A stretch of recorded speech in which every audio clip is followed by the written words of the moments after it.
Hey, what's going on, guys? Marty Six Nation Wrestlers here, and today I'm finally doing it. My Flash Season 7 review. Oh my god, what a journey we've been getting through. Um, I know some of you might notice something that there's not nearly as many videos. That's because um, my phone has his storage is full, and my Free Cam 8 recording, what I used to record my gaming videos, unfortunately broke as well, so I had to fix them, and now I finally did. So finally we're able to do this. Now, I obviously, a lot of people know this season of The Flash is considered now by many people to be the worst season of The Flash. Now, the question is, do I think the season 7 is the worst season? Do I think season 7 is worse than season 2? Do I think season 7 is actually a decent season? Now, let's answer the question. So, is season 7 the worst season? No. Is season 7 worse than season 2? No. Oh, season 2 is still worse in my opinion. But is season 7 a very disappointing season? Yes. So I want to go over through my positives and my negatives because I have both. So let's start off with the positives. Well, I should say the negatives first because there's really not a lot of great things about this season. I think overall it's one of my least favorite seasons. So let's begin with the problems. I want to first talk about possibly my most disappointed moment. The Mirror Monarch or the Mirrorverse stuff. Mirrorverse was the one aspect of the season I was really looking forward to. If any of you saw my Flash in 6 review, you know I really like that season quite a lot because it's my favorite season. But this season comes along and it begins with the Mirrorverse. It comes out very disappointing. Episode 2 is probably one of the worst episodes of the entire show. It feels more from season 2, etc. Episode 1 and 3 were very disappointing. Episode 3 being probably the best episode of the not the show but the Mirrorverse episodes, but it wasn't really a great episode in my opinion. I'd say it was a disappointing one. One of my one of my main issues with season 7 is the Forces storyline, like the Force Quest story. Now, I haven't read the comics, but I heard in the comics from the Black Lion and Pagey that storyline is not a very good storyline. It's probably one of the worst storylines in the comics. So I'm not sure if anybody who's read it actually thinks about it, but if you have, tell me how it is in the comment section below. Yeah. One thing about season 7 that makes it kind of hard or worse for me is that it has so many storylines to the point that sometimes it's kind of easy to forget. I think the Killer Frost storyline was one of my least favorite aspects of the season. It could have it could have been a great storyline for me, but it just wasn't, unfortunately. Now,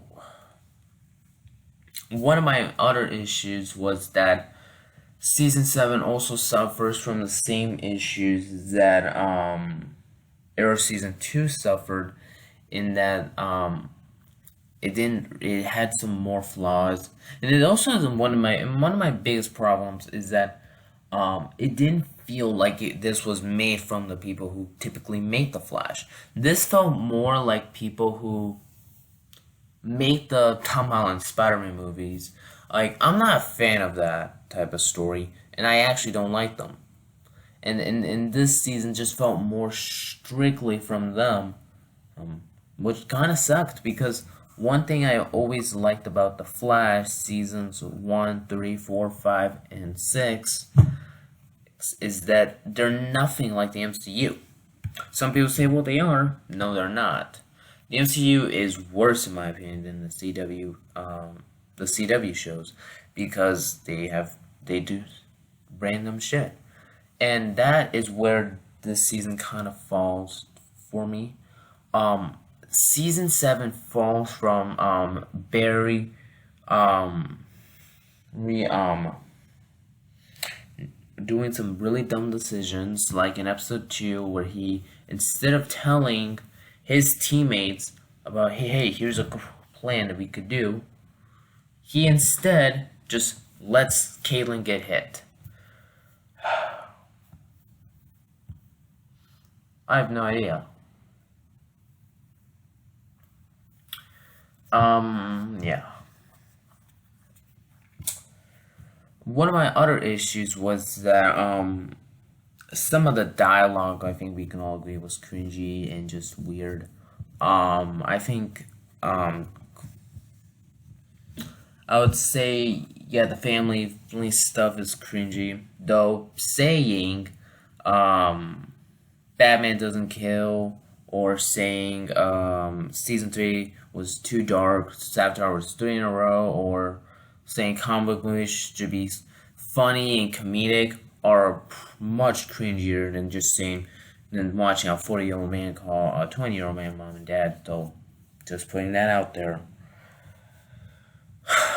Now let's get to some positives. One really positive I really liked about this season is that was the acting and the actors. The actors definitely knew that the actors definitely had a tough time filming, and while the season was kind of not that great, you can still see that they were also trying to make a great season. Um, they were trying to make a great season at times, and I can't blame them. And every once in a while, there's at least a fine or a decent episode. Um, Overall, I'd say the best episodes were 4 and 5 of the season. They were really great episodes. Definitely season 6 quality for me. Because I really like those episodes quite a lot. They felt strictly season 6. With episode 4 being more in the back half, episode 5 being more in the first half. Yeah, I enjoyed those episodes. I also enjoyed episode 7. Episode 8 is where I stopped because I'm like, this is just starting to get worse and worse. And then I watched the entire season, like, yeah, it's not the best season overall. So, what is my grade for the season? Well, I'm gonna give it an I or a C minus. It's such a disappointment. I'd actually say this is possibly the most disappointing season of the Arrowverse in general. So, anyways, what do you think of Flash Season 7? Do you like it? Do you hate it? If you like it, please tell me why you like it. If you hate it, tell me why you don't like it. And as always, I'll see you guys in the next video.